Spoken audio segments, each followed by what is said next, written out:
कृषी क्षेत्राचं भविष्य बघायचंय तर चला बारामतीच्या या कृषी प्रदर्शनात डोकावून पाहू, जिथं शेतीचं नवं तंत्रज्ञान आणि इनोव्हेशन उलगडतंय।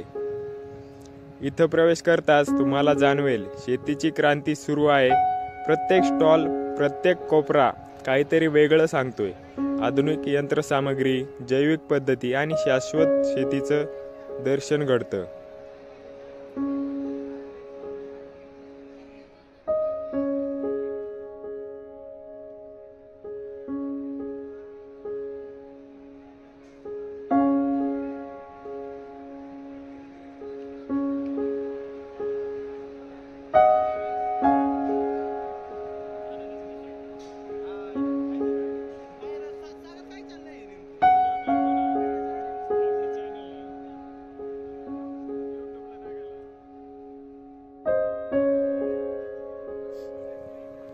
प्रदर्शनातील हे स्टॉल्स जिथं शेतकऱ्यांसाठी नवनवीन संधी उपलब्ध आहेत। जैविक खते, सुधारित बियाणं आणि पीक व्यवस्थापनाचं सखोल मार्गदर्शन मिळतं। शेतकरी म्हणतात अशा प्रदर्शनामुळे त्यांना नव्या कल्पना मिळतात। उत्पादन वाढवणं, खर्च कमी करणं आणि आधुनिक तंत्रज्ञानाशी जोडून घेणं याची प्रेरणा मिळते।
या प्रदर्शनाने दाखवलं की शेतीतलं भविष्य उज्ज्वल आहे। फक्त तंत्रज्ञानाला स्वीकारण्याची आणि शिकण्याची तयारी असायला हवी। तर मित्रांनो, शेतीच्या या प्रवासाचा एक भाग बना। तुमचं मत काय आहे कमेंट करा आणि शेतीचं भविष्य बदलण्यासाठी एकत्र येऊया।